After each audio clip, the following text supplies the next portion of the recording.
Now, The Hunt Palmer Show. This is a catastrophe. You are now listening to The Hunt Palmer Show.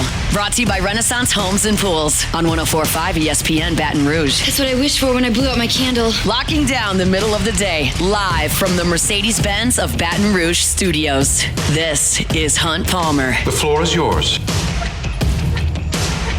Hour number 2, Wednesday edition of the Hunt Palmer Show. We're brought to you by Renaissance Homes and Pools. Looking to put that brand new swimming pool in. We can swim here almost year round. It's not too late here in the late spring to put that pool in. Contact Joey Blanchard and the folks at Renaissance Homes and Pools to get that done.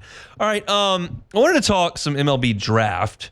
Not that that's completely pertinent at the moment, but it is going to be eventually. And I wanted to talk about first some of the guys on this current LSU team and where they're projected by MLB.com. And the first guy to come up on the list, it should be no surprise at all. And if you're not aware, Cade Anderson is a draft-eligible sophomore. He's number 10 on this list. He's actually ranked one spot ahead of Liam Doyle, who is number 11 he's number 9. Liam Doyle is number 8. I just messed the whole thing up. Let's reset that. Cade Anderson is number 9 on this list. Liam Doyle is number 10 on this list. All right, we got that out of the way.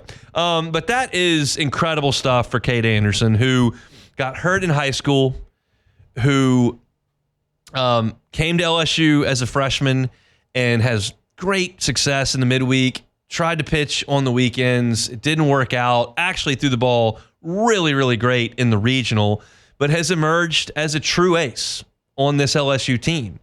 And for that effort, he's now up to number 9 on this list of draft-eligible players. That's the second best left-handed pitcher in the country. Jamie Arnold from Florida State, who was in Omaha last year and is having a really nice year this year, is number 3 on this list.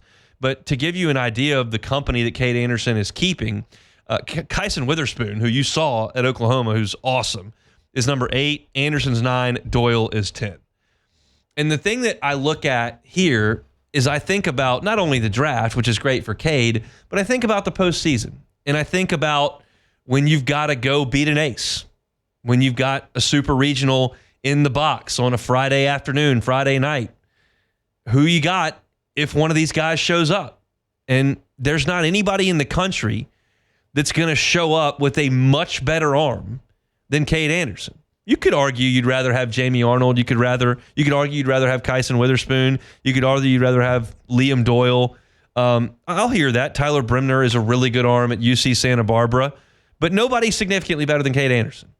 And I want to say this about that. Whenever LSU goes out in a game and gets beat 9-4, there's a lot of Yeski stinks. Get rid of this guy. We need staff shake-up. And that's easy to do when you get beat. And sometimes in a 56-game baseball season, you get beat. But look at a guy like Cade Anderson. You didn't catch that back, did you? Threw the old cliche in there. Oh, look at a guy. Look at a guy like Cade Anderson. Actually, did you even realize that, or did you do it on purpose? Okay. You can actually look at Cade Anderson, and you would say, that guy has really developed over the course of his 2 years in Baton Rouge, because he was not getting SEC hitters out, and now he's up here on this draft board at number 9. And that is incredible development. And so that's a really cool thing for Cade. And you can point to a lot of guys in this program. Zach Cowan is a way better pitcher than he was at Wofford. He did not dominate teams in the SoCon last year the way he's dominating right now. Now, the roles are different. Friday night, give me 7 innings as opposed to back into the game, give me 3 innings. But he's getting enough outs at a time. It's not like 3 outs at a time where he's just dominating SEC hitters. He's better than he was. There are a number of pitchers on LSU staff who are doing a better job than they were. Anthony Ionson's better than he was in February. I've seen development from him. I think you can look at some of the guys that you saw over the weekend and even last night, like Jaden Newt has made some strides on this team. Kason Evans was kind of a shortstop this time last year. He looks like he's got it figured out pretty good.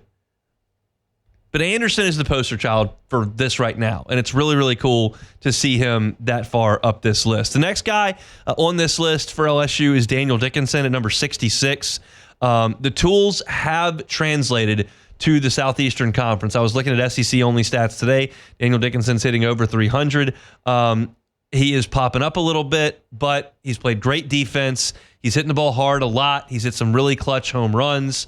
And so I think that's awesome for him. He looks to me like a second or third round pick. So he's paid off that opportunity to go from a small school where he's dominating to try to fit into a dominant lineup at LSU against the best competition in the country. I think he's taken that step. The next one is very, very interesting. Chase Shores at number 78. Now, all that I said earlier about Yeski and the development of some of the pitchers on this staff, Shores has not taken that step this year. And it's his first off of an injury, and they asked him to do something that he had not done. He was a bullpen guy as a freshman, throwing a bunch of fastballs. Now you're trying to get 15, 18 outs, and that has not materialized to this point outside of one outing on a frigid day in Norman, Oklahoma. But he's number 78 on this list. 78 is in basically the early third round. Got compensatory picks. I'm not going to go look at how many there are, but very into the second sandwich round or third round. Chase Shores is technically a sophomore. So he has more leverage, even though this is his third year at LSU in classes, because he did not pitch last year. So he'll have leverage if he wants to come back and continue to try to harness things in. I think that's probably a wise thing to do. And you're talking about a guy who turned down a bunch of money out of high school. So it won't be the first time he's seen dollars waved at him. I think Chase Shores has a chance to be better than the number 78 prospect in the country is what I'm telling you.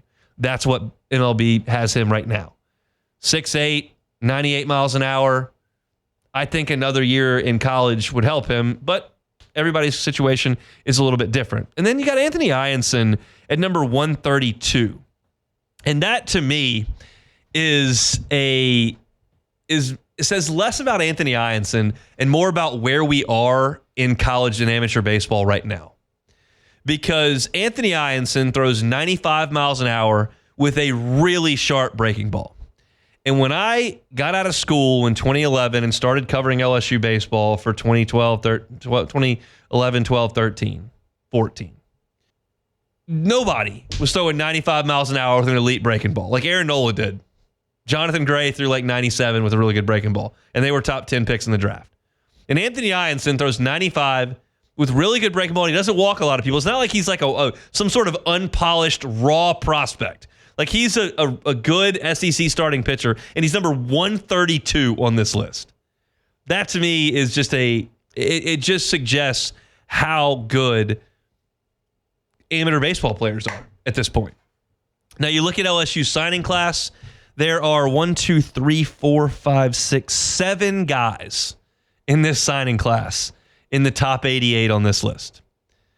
For reference, Jared Jones is 90th. So there are 7 prospects in LSU's class that are in front of Jared Jones on this draft list, if that's any indication as to how loaded this class is.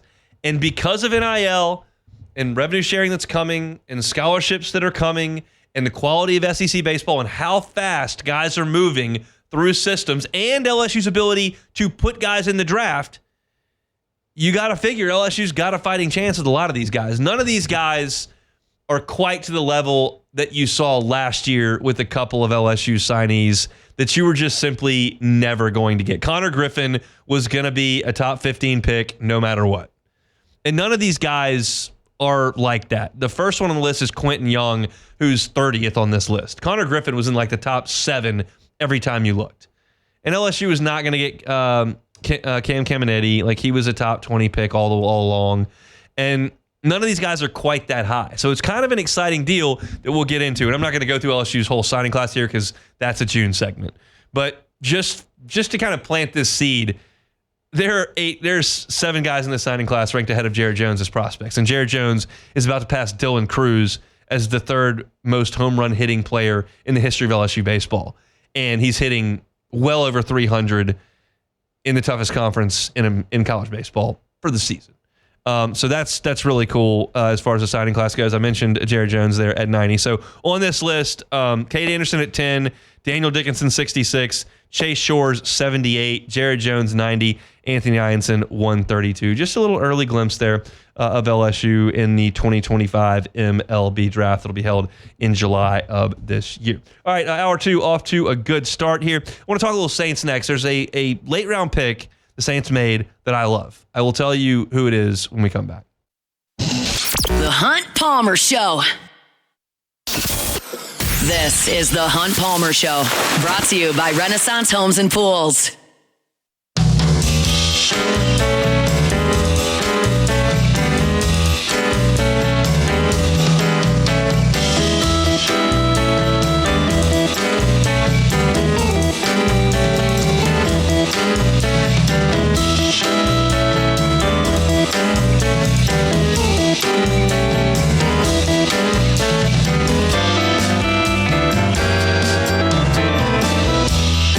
Wednesday shows brought to you by Renaissance Homes and Pools. Looking to put in that pool? Who could do that for me? I got your answer. Renaissance Homes and Pools can do it. Check them out online. Just see some pictures of their fantastic work. BuiltByRenaissance.com. That's BuiltByRenaissance.com. All right, I was thrilled. The Saints used all 9 selections in the NFL draft, and I thought a lot of the selections made sense. I went through them individually on Monday and just kind of chatted briefly about each pick and why the process made sense. The one thing I thought that they might do would be grab a wide receiver. Mickey Loomis addressed that, and they'll see what they can do in the free agent realm there, maybe some undrafted players as well. But one of the picks I liked specifically was at number 184 when the Saints selected Devin Neal. And so I did a couple of things to kind of research Devin Neal. The first thing I did was go to YouTube and see, what does he look like? What does it look like when he's running the football? And when you watch Devin Neal run the ball for Kansas, you see two things more than anything else. You see shiftiness and balance. He just knows what he's doing to get to space and stay upright. I wouldn't call him a home run hitter when I'm watching on YouTube. I wouldn't call him a bruising back when I'm watching on YouTube, but I would call him a guy who knows how to take the football, get to space, and stay upright. And when you do that, you become the first Kansas player to rush for 1,000 yards in 3 seasons. You set the career record with 4,343 rushing yards. You run for just about 50 touchdowns, 49 of them, 53 touchdowns total, and he was a very positive aspect of Kansas's passing game. He was honorable mention all Big 12 and just insanely productive. So when you go from the tape to the production, you're like, okay, that all makes sense. The next thing I did was go to his combine scores. And I was not surprised when you look at a guy that productive to find out that his combine scores were underwhelming. He ran the 40 in 4.58. His vertical was 37.5. His broad jump was 10.4. And none of that probably means a lot to you. It certainly wouldn't to me outside of the 40 time at 4.58. But if you put the athleticism score that they've established on NFL.com, he ranked 25th among the running backs in just how fast do you run, how quick you go through the cones, and how high you jump. But his production score, which is what you do on the field, was 7th amongst the running backs, and that ranked him, when you netted the whole thing out, according to their metrics, which do with what you will, but it was 14th among the running backs. This was never a shot for the Saints to take their bell cow 2025 running back. That's not what the Saints were looking for in this selection. They were probably looking for the heir apparent to Alvin Kamara when they took Kendre Miller, and at this point, you can't forecast that that's going to happen. But I think it's reasonable to suggest that Devin Neal can beat out Kendre Miller for the second job behind Alvin Kamara because he catches the ball. He's been incredibly durable at Kansas. He's been incredibly productive. And I think his skill set complements Alvin Kamara very well as that next guy. Do you still potentially need a hammer of a running back? Maybe. Jamal Williams didn't work out. you can find a running back, shake a tree. But this was a late round pick at a position where you've got an old player.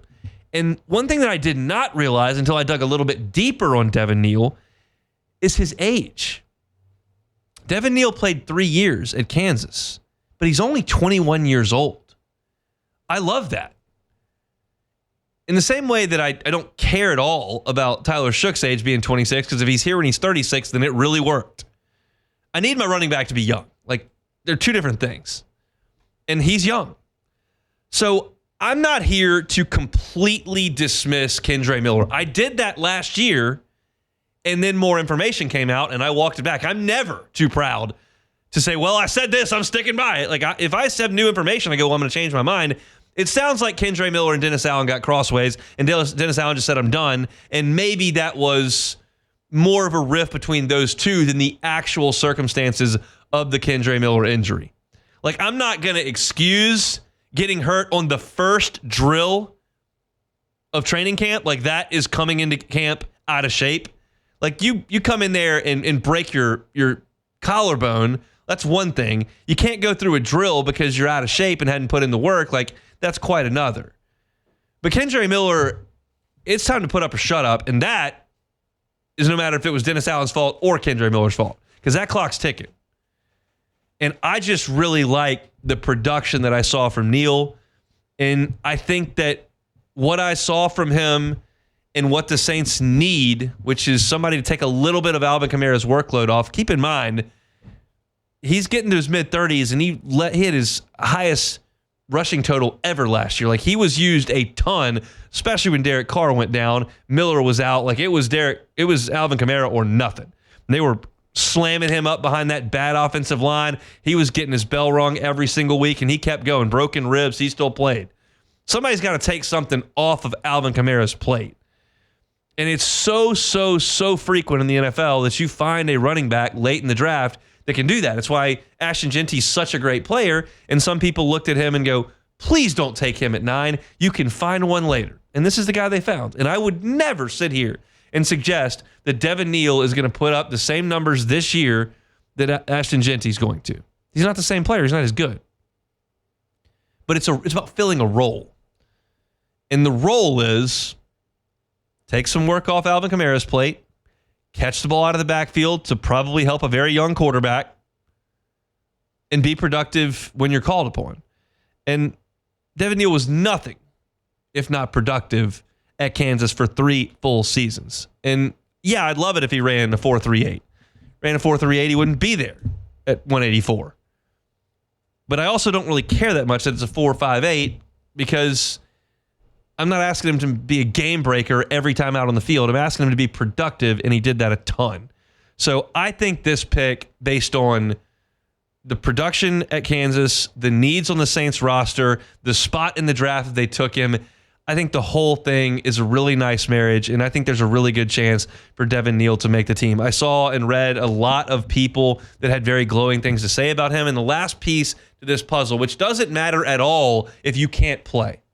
Like, you have to be able to play, but it helps when you're a team captain and you're respected to that degree on your team. And Devin Neal was a team captain at Kansas, and that was a theme within the Saints draft picks time and time again. Guys who were excellent in the locker room, thought of his team captains, respected by their peers, good locker room guys. And there's something to that. Again, if Devin Neal had rushed for 1.5 yards a carry and ran a 4.91 in the 40, like, I don't need his team captain on the team. Like, I don't need him on the team. Sorry, I'm glad you're the team captain. Go ahead and get a new job. But it helps when you are a productive player, you do have skills, and you're thought of as a guy that can really be looked on, counted on, and respected. And that's not a shot at Kendre Miller. I don't know anything about Kendre Miller from that perspective. But I feel like Devin Neal's a guy who's going to come in ready to work. And I think I'll go ahead and say this. I think there's a better than 50% chance that Devin Neal makes this football team. I really think that. And I've said the Saints need to grab 4 starters out of this draft. And maybe Neal's not a starter this year. But maybe over time, he chews into Alvin Kamara's workload as Alvin ages, and you do grab a starter in his 3rd year. because he's proven that and now understands the offense and can really take the reins from Alvin Kamara. That's ambitious for a pick at 184. It is. It's ambitious, but it's certainly possible that the Saints have found that. And so, again, I've talked about the skill set. I've talked about what I saw on the tape, and y'all know that's not necessarily exactly why I'm here. I'm more comfortable talking about the process by which the Saints have gone about things, and I think this one checks every box. If it doesn't work, well, your scouting department screwed up. But that happens all the time, and it's just part of the drafting process. The good news is the Saints gave their scouting department more opportunities to both hit and miss. And that was the most important thing. I also like this pick. So Devin, Neal, running back from Kansas, think a good selection there for the New Orleans Saints. If you're looking for Saints coverage, you can always find it Hunt on Saints wherever you find your podcast. Ross Jackson also doing fantastic work over at LouisianaSports.net. Ross actually agrees with me here that he thinks Devin Neal could be a big steal for the Saints that late in the draft. So you can go read his piece over at LouisianaSports.net. All right, let's step aside. When we come back, the all-important Hunt Palmer SEC Baseball Power Rankings. LSU, big series win. Where are the Tigers? That's next. The Hunt Palmer Show. Highland Insurance Group, HighlandIG.com is that website. Business owners, CFOs, risk managers, hurricane season is around the corner. Do you know that your property policy is written properly? Or do you just know that the premium, that last line, is lower than the one that you looked at previously? If that's all you know about your property policy, just have the Highland Insurance Group go take a look at it. Do you know what co-insurance penalties are? Do you know that if you are in violation of that co-insurance penalty, you're not going to get a full payoff in the event of a loss? Do you know what your wind and hail deductible is? Is it a named storm deductible? Or did you just look at the premium? If you just looked at the premium and you're not really sure if that bad hurricane comes through here, what's your business interruption limit? That's saved a lot of people in a lot of businesses in this area during Katrina, during Rita, Gustav. If we get that bad one, your premium is not going to be the most important thing. It's going to be how the policy is written. At the Highland Insurance Group, they're going to make sure your policy is written properly. Jonathan Carver and his team are awesome to work with. Give them a call or visit them online at HighlandIG.com. It's the Highland Insurance Group based right here in Baton Rouge. You can find them online at HighlandIG.com. You're listening to The Hunt Palmer Show, brought to you by Renaissance Homes and Pools.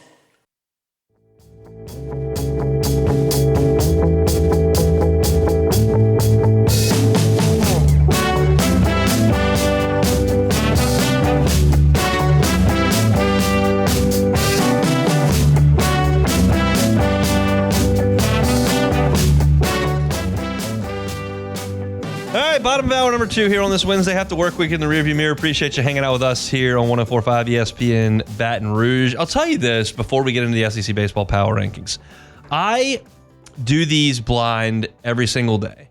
Every single week, I should say. Do not do them every day. Every single week. And then after I do them, I go back on Instagram and I pull up last week's when Cassie makes the graphic, and I see how everything has shaken out.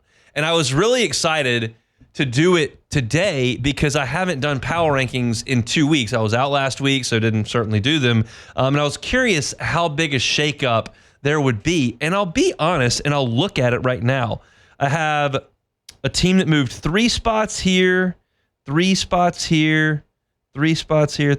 So there are 4 teams that moved 3 spots, and then nobody else moved multiple spots, which I think is pretty consistent from my power rankings with having no real idea of what it was 2 weeks ago. I mean, I guess I have a kind of an idea of what it was 2 weeks ago, but I'm kind of proud of myself for sticking with my thoughts and my feelings on these teams. That's and great, not wildly reacting to things like Beck would do. Yeah, because I'm really glad that you kept your integrity about you, Hunt. That's really good to see. If you don't have your integrity, what do you have? Nothing. You really have nothing.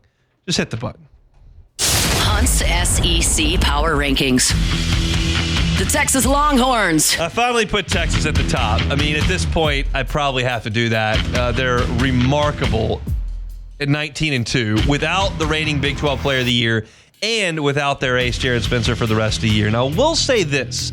Their road series so far have been Missouri, Kentucky, and Mississippi State, which is the bottom of the league. Georgia's come to them. LSU has come to them. Texas A&M's come to them. So it's been a bit of a favorable schedule like it was in football. But 19-2 is 19-2. I'll give them their props. They're number one on this list. The LSU Tigers. I really did this so somebody didn't come set fire to my office after LSU beat Tennessee 2 out of 3. LSU is in really good shape. I love Kate Anderson at the top. I think the lineup is going to be just fine when they're not facing the greatest pitchers in college baseball, which is going to happen here pretty soon. I still have some question marks, as with really everybody, but I've got LSU at number 2. They're 14-7 in the league, so they're up 1 spot from 3. Go Tigers. The Tennessee Volunteers. I backed Tennessee up a spot, even though they looked really impressive for 18 innings in Baton Rouge. I mean, you've got to admit that. They've probably got the best 1-2 punch at the top of their rotation. They've got a really good offense, but they've lost series now to A&M, LSU, and Kentucky this month. That's got to stand for something. They're 13-8 in the league, so I backed them up just 1 spot, but they are absolutely a national title contender. The Arkansas Razorbacks. This is weird for Arkansas. I backed them up 3 spots from 1 to 4. They have lost 3 weekends in a row right now. Gabe Gackle has lost his job at the top of the rotation. They're still really good on offense, but they've lost 3 in a row. And the next 3 series, Texas in Fayetteville, at LSU, and Tennessee in Fayetteville. Those might be the best 3 teams in the country. I've got in the top 3, and that's all they've got left, having lost 3 in a row. So Arkansas has really got to get it in gear if they want to make it the top 8 seed. The Georgia Bulldogs. Bulldogs stayed consistent at 5 after 2 weeks. Didn't move them at all. They're still mediocre on the mound. Can still really hit. They're 12-9 in league play. Their RPI is very good. So they're looking at a top 8, but they're going to have to play well down the stretch. The Ole Miss Rebels. Ole Miss didn't move either. They were 6 2 weeks ago. They're 6 right now. Riley Maddox, his best outing as a Rebel, as a senior, was this past weekend. Ole Miss is 12-9. They're playing meaningful baseball at Swayze Field. Right now, it feels like they're probably going to host if they can get this thing to the finish line. So good on Mike Bianco for overhauling his roster and getting Ole Miss back to relevance. Texas A&M! I've got A&M all the way up to number 7, and they got swept last weekend. And that's pretty simple. They're playing better. They beat Tennessee 2 out of 3. They beat Arkansas 2 out of 3. And yeah, they got swept at Texas. If you just look at the results of the game, you're going to say, well, they got swept. They're not any good. If you watch the games, you look at the score of the games, you know Texas is number 1 in the country, and A&M played them straight up for 3 days. They just didn't make the one play they needed to make. So A&M's good. It just may be too late for them to be good, considering they got LSU and a trip to Georgia coming up in the next couple of weeks. They're 8-13 in the league. They're playing better. The Alabama Crimson Tide. I didn't move Alabama. Had them at 8 2 weeks ago. Have them at 8 here. They're 12-9 in the league as well. That's tied with Ole Miss. That's tied with Georgia. It's a team that's got maybe the best player in the conference in Justin LeBron. Their pitching is suspect, but Quick is very talented. So it's a team that has hosting potential, has super regional potential, but again, middle of the pack in the league, I think. The Auburn Tigers. Auburn's got to be careful this weekend because their RPI is in really good shape, and it's not going to back up too much. But their conference record is in jeopardy. They're going to Tennessee. If Auburn can go to Knoxville and win 2 out of 3, then you as an LSU fan need to take them seriously as a top 8 national seed threat because of their RPI and the fact that they swept you and the fact that they don't play Missouri. If Tennessee sweeps Auburn, Tennessee beats 2 out of 3, all of a sudden the conference record doesn't look as good. So it's just something to watch for. If you're an LSU fan, maybe pull for Tennessee this weekend. But Auburn, I think, is a good team. They need to be careful this weekend in Knoxville. The Vanderbilt Commodores. I backed Vanderbilt up 3 spots. They don't hit for power. They don't hit a lot really at all. They've got a really low ERA. They pitch it well, but they don't feel like a real threat to get to Omaha to make a push. So I can't, even though they're 12-9, like Alabama, like Georgia, who I've got at 5, I just don't feel threatened by Vanderbilt. So I've got them down at number 10.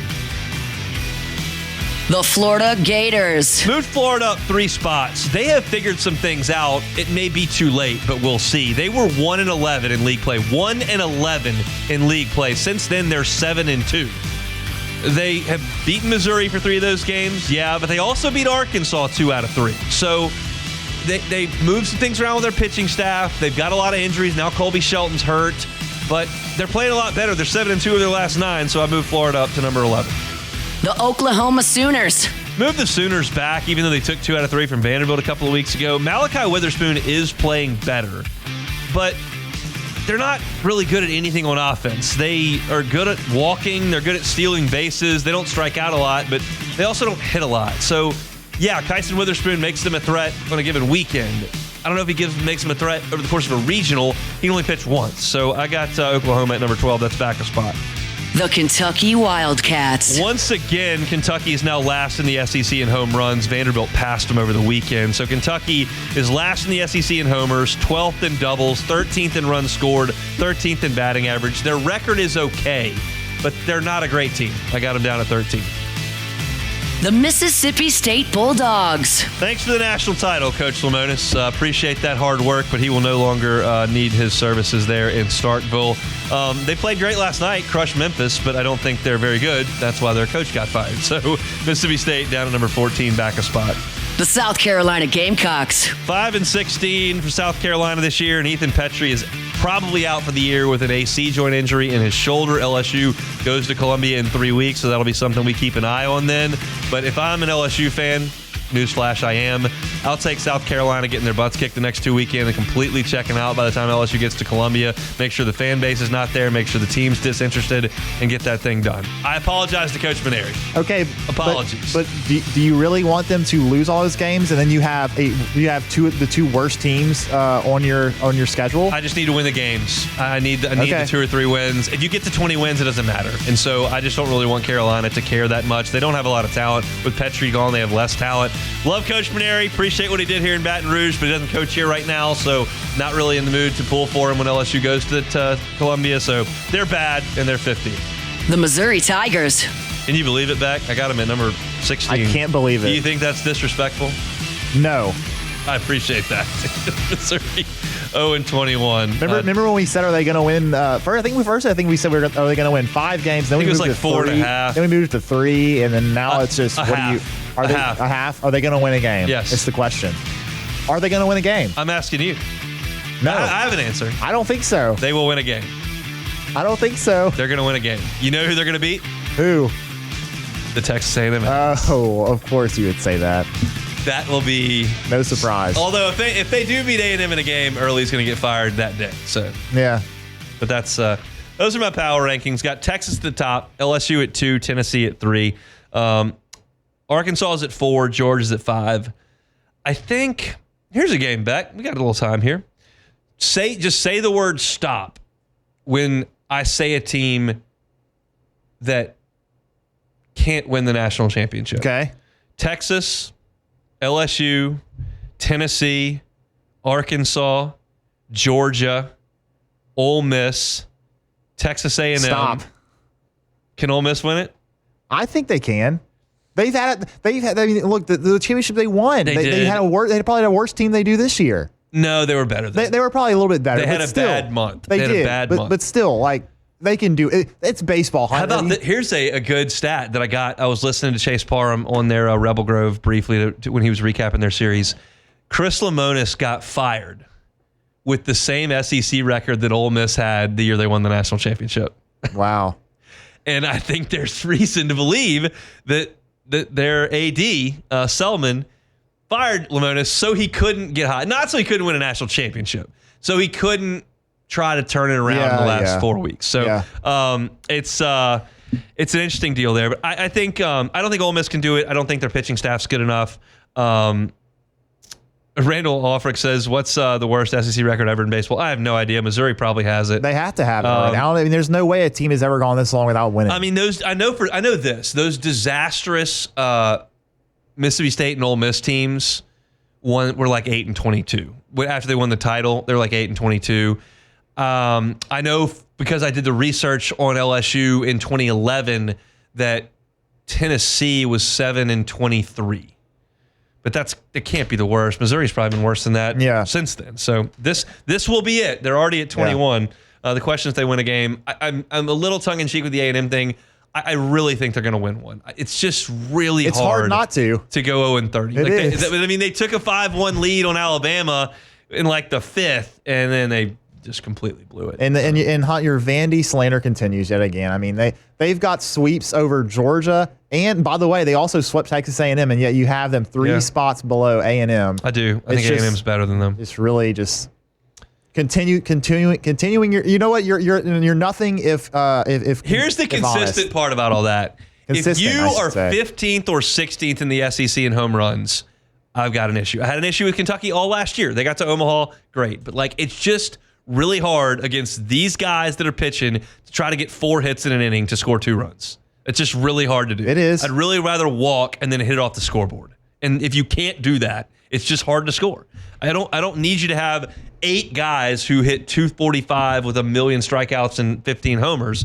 But like when you just can't hit homers, like it's just hard to score. And so I'm glad LSU has some guys that can hit homers. That is nice. It is. Those are your SEC Power Rankings. They'll be updated on Instagram here in the coming days. Take a time out and close it down on Palmer Show. The Hunt Palmer Show. Genesis of Baton Rouge, genesisofbatonrouge.com. Every car that's on the lot is online at genesisofbatonrouge.com. If you're one of those folks that comes time to buy a vehicle, you're like, oh, I just dread going to the dealership. I know I'm going to drive up there. I'm going to get out of my car, and a salesman just going to come right up to me. He's going to be really pushy. He's going to show me all these bells and whistles, try to upsell me. I can't take him seriously. I'll feel all this pressure. I just hate that. I don't even want to go. Well, that's never going to happen at Genesis of Baton Rouge. They've got an incredible staff of brand ambassadors that are going to treat you like a guest and not a customer. They're there to help. But if you're still just anti-dealership, that's okay. Because like I said, every car that is on the lot is online at genesisofbatonrouge.com. And if you see something you like when you're perusing the inventory, you can contact Genesis of Baton Rouge and they will come to you for the test drive. They'll come to your office, they'll come to the house, get behind the wheel, take that trip. And if you decide, well, this is what I want, you don't have to go to the dealership to get the car either. They can do delivery. They've got e-contracts. You can handle the entire process remotely. That's the society we live in now, right? Nobody wants to go to the store to buy anything. Just bring it to me. That's what you can do with your vehicle at Genesis of Baton Rouge. Check them out online at genesisofbatonrouge.com. genesisofbatonrouge.com. This is the Hunt Palmer Show, brought to you by Renaissance Homes and Pools.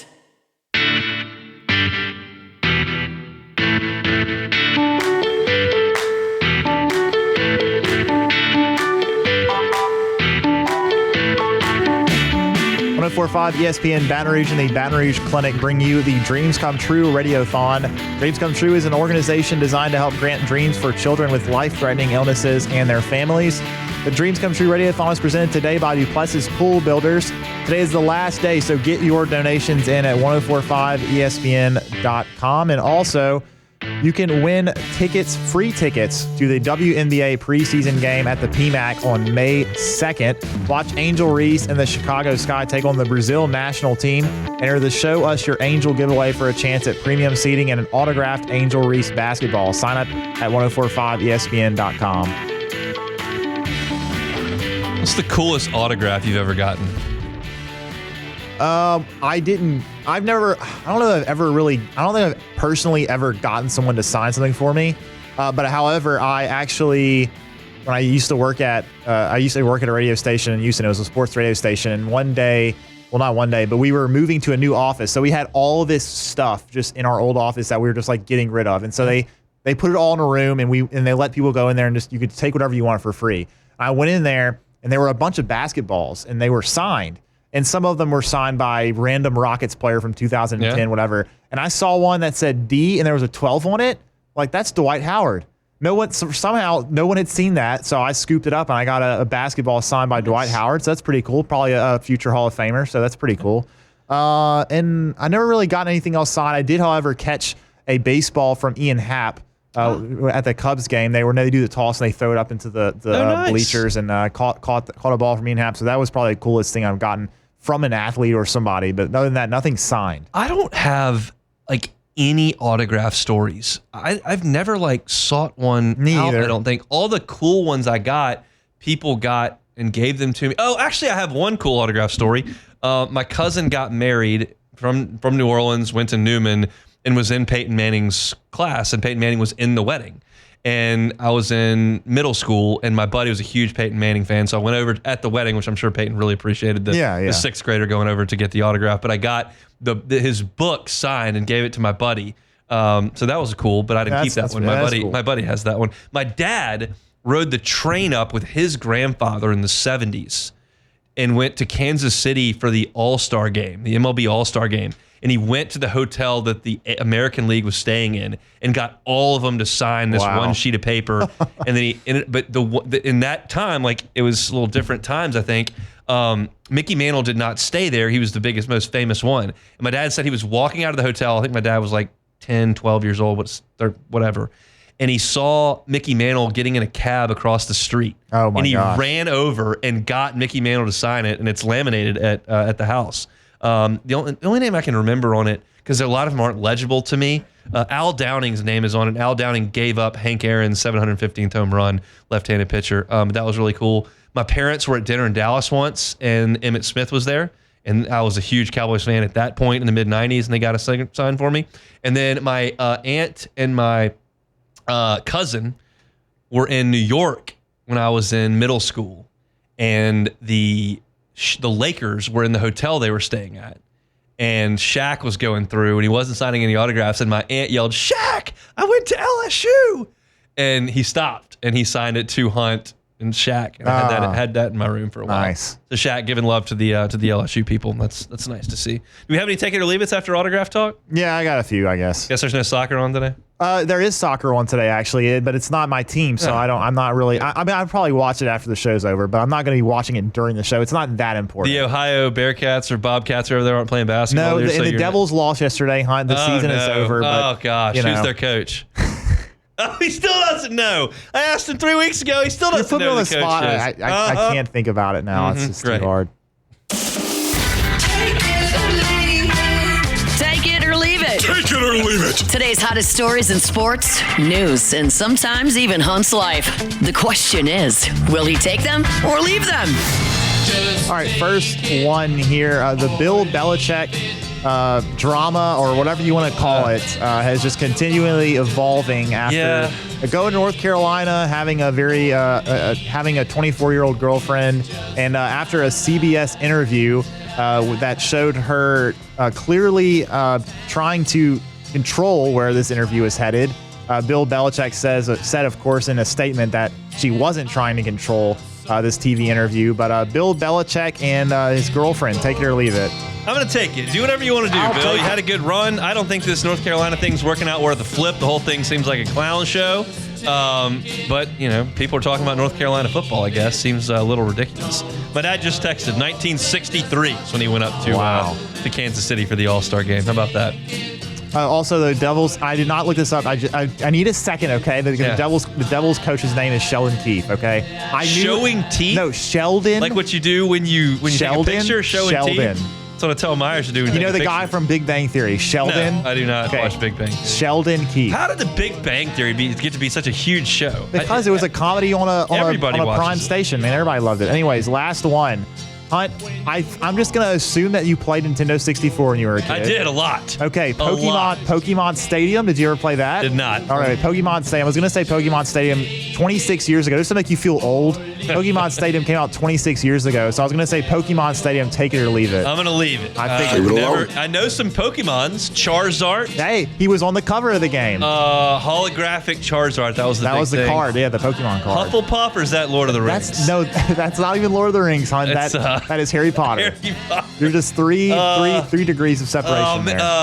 Squirtle. Yes. Correct. You got it. Got one. Good Nailed job, it. Hunt. Beautiful stuff. I play N64 exclusively. King Griffey Jr. presents Major League Baseball for just a billion hours. Yeah. Played some NFL Blitz, a lot of that. Probably GoldenEye, I would have to guess, at least. They played GoldenEye. I didn't care about playing Maybe GoldenEye. a wrestling game? I sucked at all those games. We did play WC Revenge, and that's how I know some wrestlers. I never watched I never watched a wrestling thing, but Kevin Nash is who I was.